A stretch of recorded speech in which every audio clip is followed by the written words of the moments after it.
Greetings, people of Earth! Do not be afraid, as your conquerors have arrived! You will now tremble before the might of... Fred, what are you doing? Oh, hi, Shadow. I was just, giving the humans a friendly greeting! Yeah, that's it. In other words, you're being a moron like always. Who are you calling a moron, you big-headed freak? Who you calling a big-headed freak, you psychedelic candy cane? Guys, please, you're embarrassing yourselves. Sorry, author. Sorry. How many times do I have to tell you guys to just call me Norris? Too formal. For once, I agree. Fine, whatever. Where's Isaac and Wiretox? Here. Greetings and salutations. Wait. Why are you two just disembodied voices while Fred and Shadow get represented by static figures? Well, in a number of your stories, you have my overall form hidden in the shadows, with only my glowing green eyes, my hands, and my feet shown. Okay, but why didn't I just draw that or something? I'm afraid you were too lazy to draw such a thing on such short notice. Yeah, that does sound like me. What about you, Isaac? I know I definitely have a drawing of you somewhere. Do you have it in your immediate possession? No. Then that is why. So why are we here again? Doing some kind of review, I think. Yes, the author has graciously invited us to join him in his latest review. Of what exactly? Glad you asked. You see, I've been wanting to do more on YouTube, but real life has gotten in the way with moving into an apartment, looking for a new car, my second shift job, yada yada yada, you get the idea. Yet I am determined to try to make this work, and while I can't promise a, regular posting schedule because of my somewhat hectic life, I'm going to try my best to do so. Yet that still doesn't answer Frederick's question. I was about to get to that. Hello, ladies and gentlemen, this is the Mystery Writer speaking, and welcome to the review of Hazbin Hotel. Now, I have been following Fibsy Pop on YouTube for years now, ever since I discovered her fan tribute to Kesha's Die Young featuring her original character, JJ. I immediately subscribed and watched more of her work, more of her vids. And there was even a time in where I even shared a few of these videos with family, especially Fibsy Pop's thesis video. And they loved it! Yet you have already been doing reviews for major motion pictures on your DeviantArt account for well over a year now. Why make a video of this particular property? Thank you, Isaac. You see, I've been wanting to do a series of reviews based off animated short films for months now. I've been dying to do something like this, yet haven't gotten around to it because of my busy schedule. And while I'm still on the busy side of life, I thought I would give it a shot anyways. And make the time, gosh darn it. And besides, what better way to start a series of short animated film reviews than with what is arguably the biggest animated short film posted on YouTube in 2019, the pilot of Hazbin Hotel. Is that why you're wearing the merch? Oh, this! Oh, well, you see, I bought this during their Halloween sale they were having, and ironically enough, I got this on Halloween. Weird. I know. Anyways, this was surprisingly higher quality than I was expecting. Good thing it's not something like the Paul brothers would push in their videos every 5 minutes. Oh, burn! Thank you, Fred. Anyways, Fibsy Pop, as well as the crew of the Honeycast, a group of artists who have been streaming themselves, cleaning up the animation on the Ashley Nichols YouTube channel, have been hyping up the pilot for well over a year and a half, releasing various trailers, having different sales on their merchandise to support the production, and of course, the aforementioned streams. I personally enjoyed the highlights or the animatics of those streams myself. Ah, yes. I particularly like the ones in where they flirt with Ashley. Those are indeed quite funny. Mostly because Ashley will seemingly laugh at anything. It's hilarious. Plus the one in where Alistair is flirting with Angel, only to try to get him to walk out the door. Classic. Is that guy a living basketball? Yeah, I think he is. Oh, you know what? He could be one of us. Then again, their animated counterparts would easily fit with the Monster Empire. Not to mention the fact that Alistair not only sounds like an old-timey radio host, but also sounds as if he would own his own car dealership for some reason. That may not be too far from the truth, Frederick, considering they actually have cars in hell. Anyways, enough chit-chat. What's the plot of this dang thing? Oh, right, the plot! Well, it begins with an introduction to our main character, Charlie. Princess of Hell, she sings a rather sad song about her dreams not coming true as the yearly cleanse is coming to an end. So basically, it's the Purge only in hell. Yeah, it's pretty much the Purge. Why would they have the Purge in hell? To fix the overpopulation problem, of course! And I'm glad you asked that, Fred, because Charlie is going on a news show starring Katie Killjoy and Tom Trench to discuss her dream to solve the overpopulation problem. Not through this cleanse and or extermination, but rather rehabilitation. She does a really catchy song and dance number about it, but to no one's surprise, but her own, no one in hell cares about this seemingly outlandish idea of hers. And when Charlie tries to defend her experimental hotel concept to Katie Killjoy by explaining she has had a client who has been clean for well over 2 weeks, the renowned porn star spider Angel Dust, things immediately go south as Angel Dust himself is seen joining a territorial dispute in a breaking news story. Apparently around that same time, Angel Dust had just gotten some quick cash to buy some drugs, only to have it immediately stolen and then destroyed by a passing flying death machine thing flown by Sir Pretentious. Sure Pretentious? Sure Pretentious, yes, that's his name. Sure Pretentious. We get it. It's a play on the word serpent. We get it. Thank you, Wiki.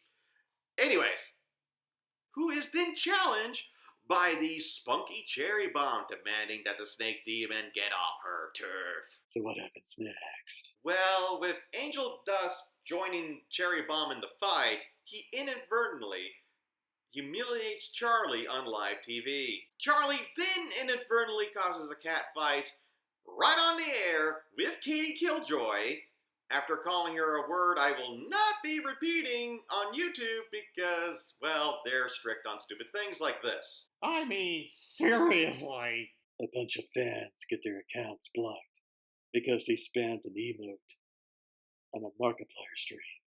But people are allowed to send pictures of their privates all willy-nilly. Humans are disgusting. Later, Charlie, her girlfriend Faggy, and Angel Dust are driving back to the hotel in the limo. I mean, she is a princess after all. Of course she would have a limo. And also, yes, again, hell has cars. Anyways, Faggy is furious with Angel Dust about the whole ordeal, while Angel Dust seemingly couldn't care less. Concerned more about there being no liquor in the car, while Charlie is sitting quietly and depressed most of the ride. They get back to the hotel, and after Charlie leaves a voice message to her mom, Lilith, Queen of Hell, she gets a rather unexpected visitor. Alistair, the Radio Demon! Da da dum! Thank you, Fred. Author's pet. You're just jealous. Anyway, Charlie is hesitant to let him in at first, but staying true to her beliefs, she allows him in, where Alistair then explains he actually wants to help run the hotel. Of course. There are some obvious strings attached, I assume? Correct, Isaac. As it turns out, Alistair really doesn't believe demons can be redeemed. In his own words, The chance they had were the lives they lived before. Then why does he want to help run a hotel designed to help redeem demons? Simple! Pure entertainment! Apparently he has become bored of his work for the past few decades and wants to see demons try to redeem themselves, believing they can do it, yet ultimately fail over and over again, all just for his own amusement. Of course, there could always be the off chance he has an ulterior motive, as seen in this particular moment, in where he's staring at a portrait of Charlie and her parents, Lilith and Lucifer, and his bloody eyes seem to narrow at Lilith. Perhaps his fun is just a bonus as he tries to enact a larger plan? Ulterior motives, perhaps? Who knows? Actually, no, guys. As it turns out, Alistair is telling the truth. Believe it or not, but he is, according to the Hotel Hazbin wiki. Pop has gone on record saying that Alistair has a sort of code of ethics. Weird for a demon, but then again, you all have codes of ethics, especially you, Wiretox. Anyways, and he isn't the sneaky kind of person, like some people I know. What? Us? Okay, we made a few deals and backstabbed some other villains. That doesn't make us bad people. It makes us smarter people. Okay, then. Anyways, back to the story. That he doesn't want anything to do with Alistair whatsoever and tries to convince Charlie against it. But Charlie, staying true to her beliefs, I bet that won't bite her in the butt later on someday. and avoids making an obvious deal with the devil sort of thing with Alistair, using her authority as Princess of Hell and ordering him to just simply help her out with the hotel. Clever girl. With Alistair on board, he immediately makes a few changes, such as hiring a new staff. Wait, there was no staff? What kind of establishment is this? I agree. Could he even have a business license to operate this joint? Do they even have those in hell? Please continue. Right, of course. So, Alistair makes Nifty appear out of a fireplace to become the housekeeper, and then summons Husk from a poker game, that's right, from the middle of a poker game, to man the front desk with the promise of cheap booze. It literally says cheap booze on the bottle. That's pretty dang funny. And so, Alistair then performs a reprise of Charlie's earlier song before being so rudely interrupted by no other than Sir Pretentious, still alive, bruised, beaten, but very much still alive. After his fight of Angel Dust and Cherry Bomb, he acts like a stereotypical villain as he goes face to face with Alistair, who not only doesn't know who he is, but also dispatches of the serpent demon so easily it just shows off how impressively OP Alistair really is. Nah, the king can thank him. Now, Isaac, let's not go around comparing characters and judging who would win in a fight, regardless of how easily I can beat him. Guys, please, we're not Death Battle. Chill.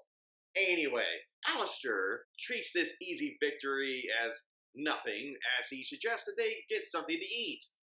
Walk back to the hotel. The camera pans up to reveal he changes the sign to read the Hazbin Hotel instead of the Happy Hotel. Good. The Happy Hotel sounded like a hippie commune anyway. Roll the credits, yada yada yada, post-credit scene, the end! And that was the pilot episode of Hazbin Hotel. So, what did you think of it, sir? Honestly, I loved every minute of it. I was thoroughly surprised by how clean and smooth the animation was. It was like being a kid again, watching the second golden age of traditional animation all over again. Except with a lot more cursing and sex jokes. This probably has some of the best, if not the best, animation of any animated series on YouTube. Heck, maybe even anywhere on the internet. Don't get me wrong. there has been great properties that have been released over the years on the internet that have become mainstream, like Red versus Blue or Dick figures. But you kind of always expect either decent CGI to where it's the comedic dialogue that's the star of the show, rather than the animation, or Flash animation, which I was never really a fan of, but it can be done very well, unless you're My Little Pony. The animation of that show just sucks. Here, in the case of Hazbin Hotel, the animation helps breathe life into each and every character. The characters have personality based on how they move and interact with one another. And it really helps sells the idea that they are real. Props to Bibsy Bop and the Honeycast for their amazing work. Bravo! Now, let's talk about the voice acting. Again, when you're dealing with animation on the internet, most of the time, you're not going to get great voice acting. Either, I don't know, they're just amateurs. Like you? What? As I was saying, or people who have never had any sort of acting background in their life. Not in the case of Hazbin Hotel. I saw a video online that actually explained who the voice actors of Hazbin Hotel were. And I have to say, the fact that they got so many talented professionals involved in this project is amazing. I mean, you got people who work on Funimation projects, for crying out loud. True, they've had, small parts. But the fact that they are invested in this project, something from the internet, is absolutely amazing. I mean, you really don't get this level of voice talent on original YouTube content. Unless you're Afmal. And her crew, for example. Here, though, the voice talents really lend to the overall characters. And it's perfect! Right on the money! My absolute favorite performance would have to be Alistair. And just to make things even better, his voice actor was even on one of my all-time favorite anime, One Punch Man. And of course, to make things even better, he was in one of my favorite all-time episodes. Oh, so good. Oh, so good. Bravo, you guys did good. Really just seemed like he was enjoying playing the character and really brought him to life. I thought going in I was going to be Team Angel Dust, but Alistair just blew me away with how well he was handled. Great job to Bibsy and her crew. But Arthur, you're not mentioning the criticisms. What criticism? Well, despite the animation being as great as it was, there are still a few mistakes you can find during viewing. A good example is when we see Charlie for the first time up on the balcony while her sad song is playing. In one shot, her lips are not moving in the side view, but just a few shots later, she is singing along with the song in plain view of the audience. If this was intentional or not is kind of hard to tell, but the end result is that the continuity of the scene is confused and muddled. Was she singing in her head before singing it aloud? Stuff like that really kind of takes you out of the moment. If not only real briefly. A better example would be later in the pilot, in where Charlie and Vaggie are riding back to the hotel in the limo with Angel. In one shot, Charlie is seen clearly taking off her jacket, but in the very next shot, the jacket reappears. Ah, I see what you mean there. Then again, these are surprisingly common mistakes in traditional animation.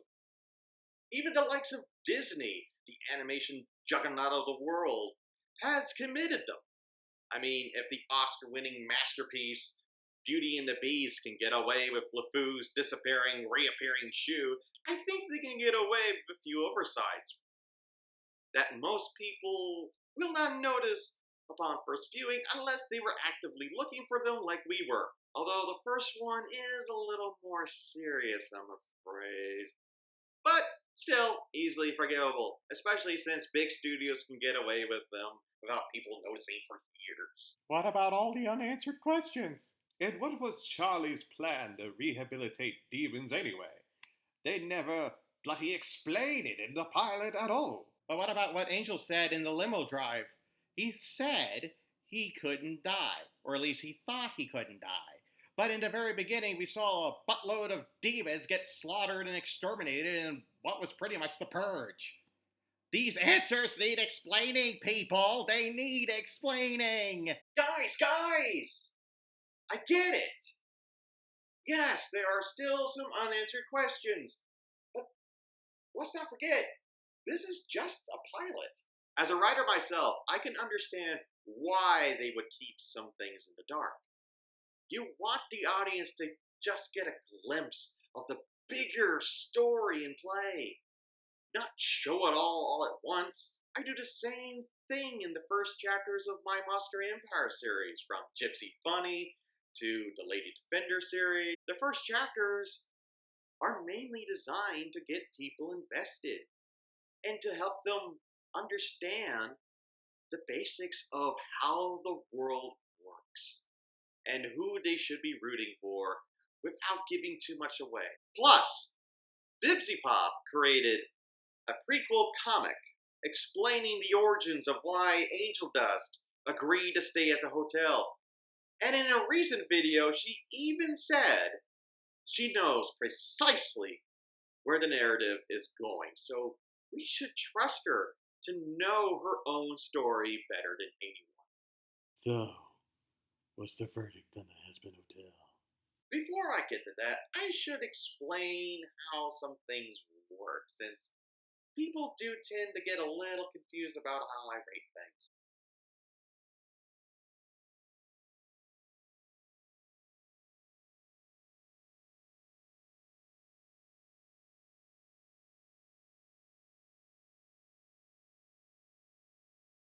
That's not confusing at all. Shut up, Fred.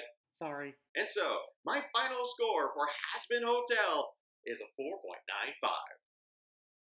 Meaning, it is extremely close to being a perfect overall project, but does have a few minor yet forgivable oversights.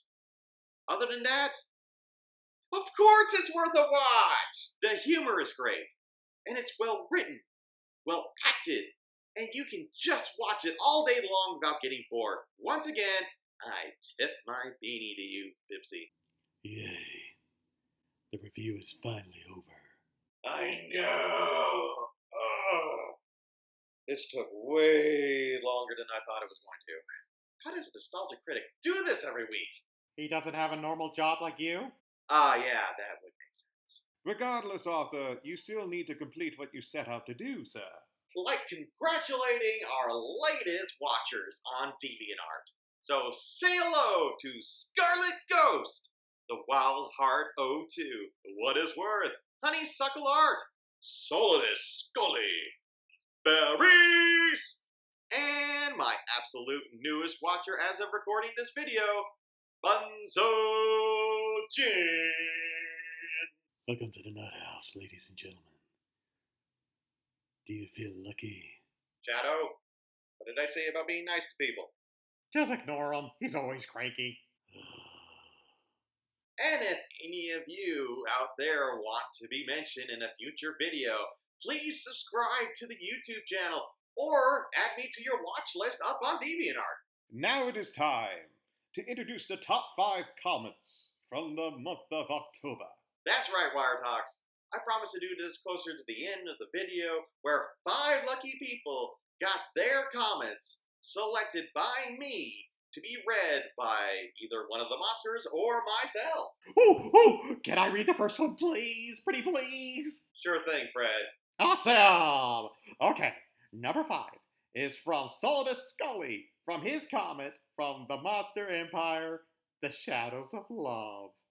I don't like where this is going. Too bad. Keep reading. It reads, I had my skepticisms, but I really came to love the cast around here. Not just Shadow, but the Rainbow Warriors being a pretty comedic bunch of ragtag heroes with varying diverse personalities. Wow, that's a mouthful. That are fun to interact with one another with. Or no, one another, excuse me.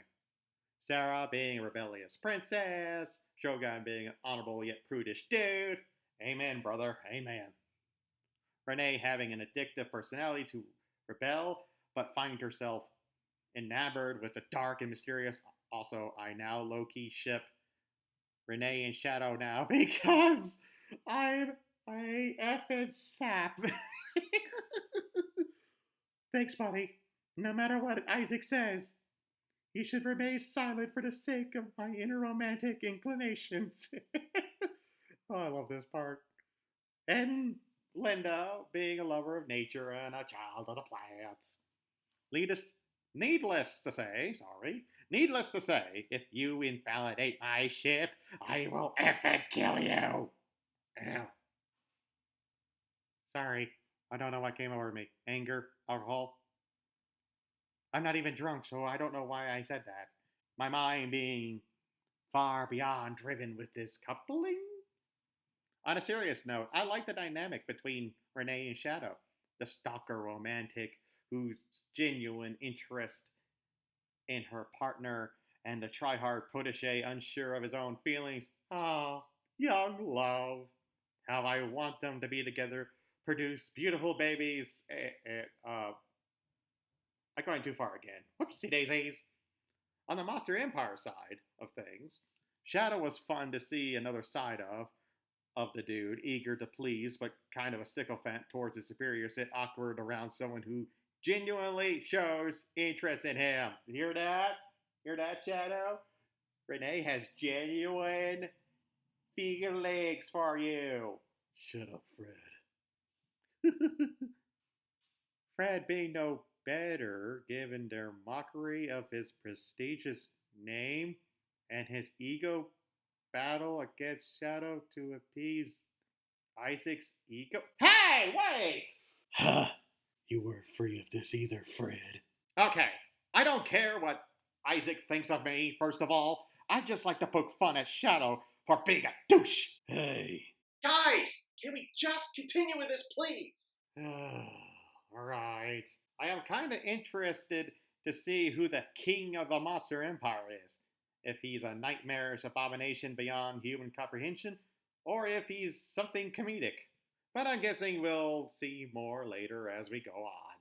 As for the chapter itself, I'm getting a much better idea of what the Monster Empire is like as of right now. And while this chapter is more comedic, I love the vibrant characterization, but there is a sense of heart here. Oh, you hear that? Shadow has a heart. Just keep reading the dang comment. Okay, jeez. As for the mini gags, as you've written in for, Shogun to be a macho dude, there's a nice sense that he's genuinely dedicated to his desire to protect Princess Sarah to his dying days, which makes him more endearing than a mere joke, which I appreciate a lot since the jokes work in service of his character rather than purely at his expense. That's the way you do humor, dude. And you've pulled it off with some. Can I censor that word? Yes, Fred, you can censor that word. Thank you. Some darn awesome precision, buddy. For the sake of my sanity or my own personal satisfaction, I'm just waiting for the day. No. Shadow will recognize the forest through the trees, and at long last elope his relationship, and sate my desire for true love to succeed. Okay. I think I've rambled on for long enough. But needless to say, this chapter rocks, dude. Shadow's escapade has been entertaining, and I'm rooting for Renee to see her romantic endeavors realized. Thank you, Solidus Scully. We're just lucky there is no female voice actor here, otherwise we would have had a surprise visit, I bet. Thank the Lord. Isaac, may you read the next one? Certainly. This comment comes from Pom Pom, the Lone Magical Girl story preview, and is provided by Brendan Rizzo. Hello, Brendan. How are you doing today? From Project Comet. At first, this seemed like your standard manga-inspired story, and cliche enough. But then, all that went out the window once Pom Pom's attack failed to do anything, and actually made Shadow stronger. You're welcome. That's what hooked me in. And I read to the end, wondering if there was some way that the heroine could possibly get out of this, even with such unuseful powers for one-on-one fighting.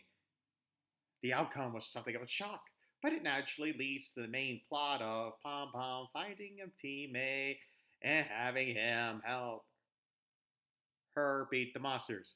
Why did he assume it would be a him? It could be a her. He has a good point there. Okay, can I just read the rest of the dang comment, please? Sorry. Please continue, sir. All right then. Or possibly even getting stronger herself. After all, cheerleaders have to be very physically fit because their routine is demanding. Certainly, they have more depth than television and movies make it seem, excuse me. But this raises the question of why she thought she could take on the monster alone to begin with, if Pom Pom's power exclusively lies in granting the strength to others. She doesn't start afraid or lacking in confidence like one would expect for a rookie, so she really ought to have known the extent of her skills. Yet Shadow's curb stomp battle took her completely by surprise. Well, of course it did. Pom Pom's an idiot. Guys, please, let me finish the dang comment. Anyways, there appears to be an inconsistency here. Huh, weird. Okay. Really, Pom Pom and humanity are lucky that the Monster Empire apparently has a rule that they have to start by just scouting out their enemies, since Shadow would easily have killed her had he gone all out. You got to wonder why villains always do this. There wasn't even an attempt at subterfuge. Why am I having a hard time reading that word? Anyways, it's as if he wanted to bring as much attention to himself as possible. Now I'm eager to read the full version of the story and just how or if Pom Pom manages to redeem herself.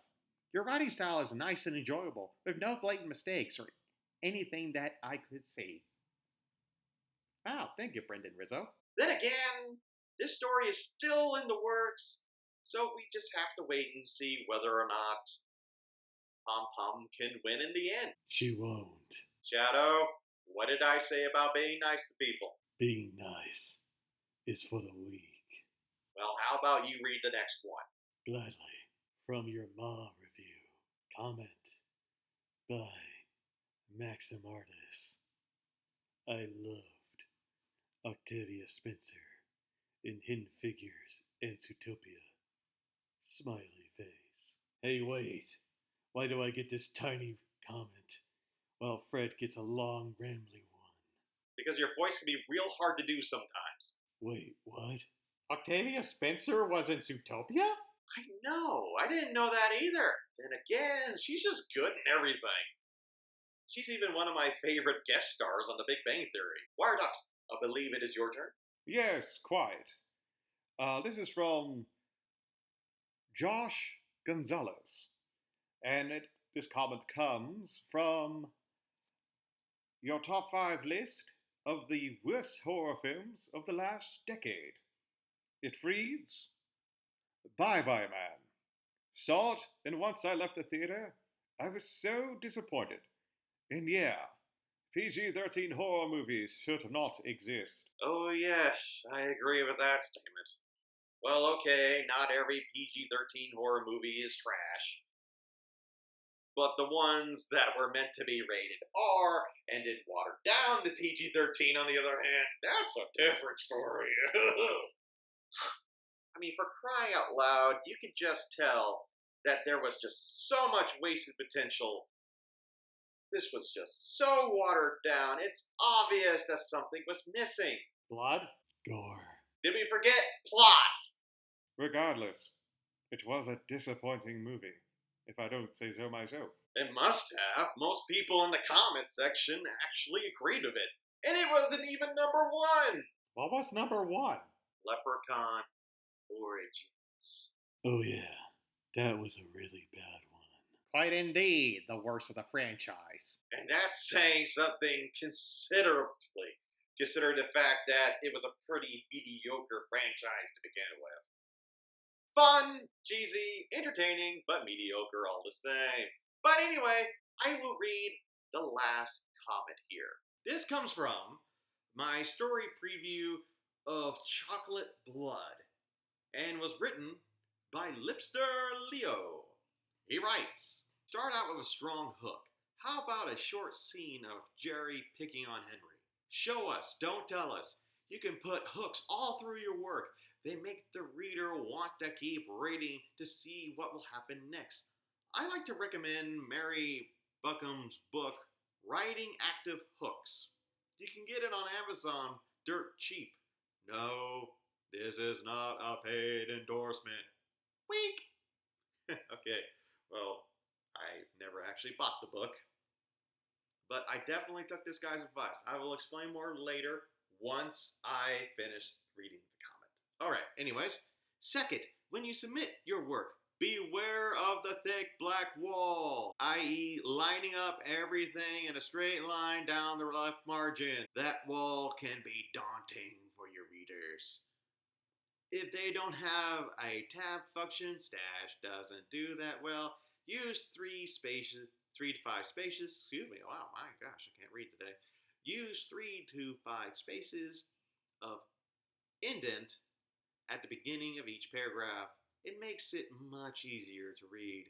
Sometime I would like to see a story like this ending in a scene 20 years later, like Henry, now a cop, arresting Jerry, still a thug, jerk, or thief, and tossing him in the clink.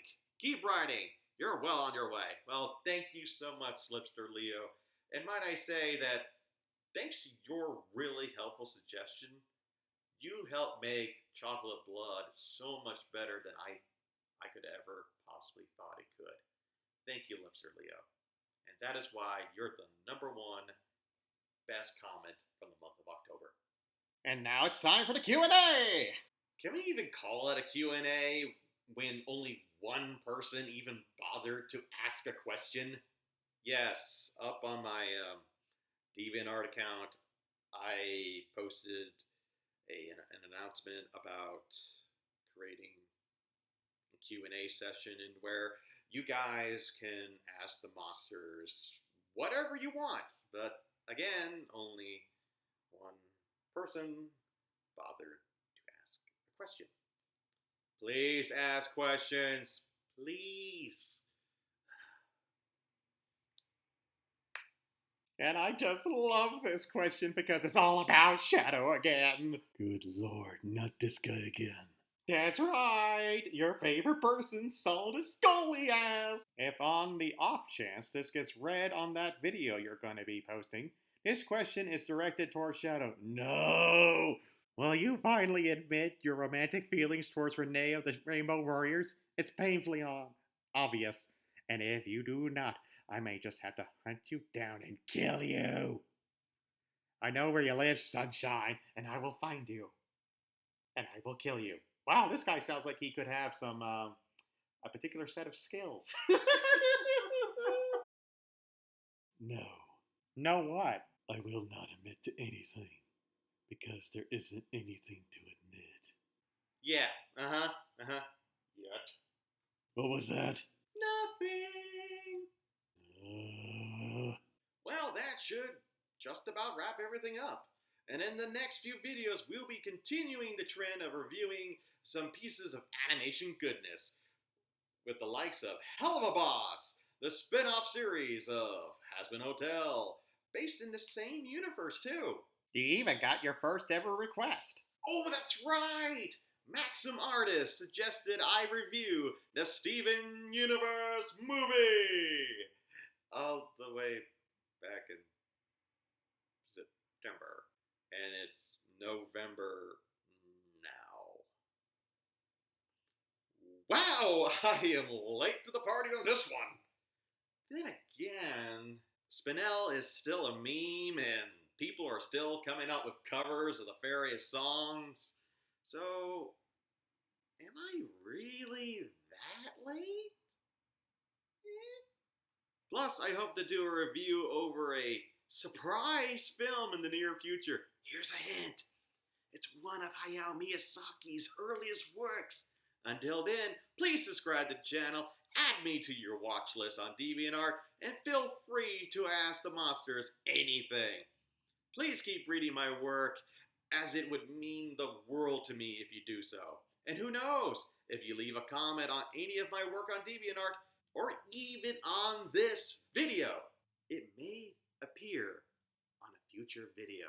So, leave a like, punch the notification bell, and from Fred, Isaac, Shadow, and Wiretox, this has been the Mystery Writer speaking, and until next time, sayonara!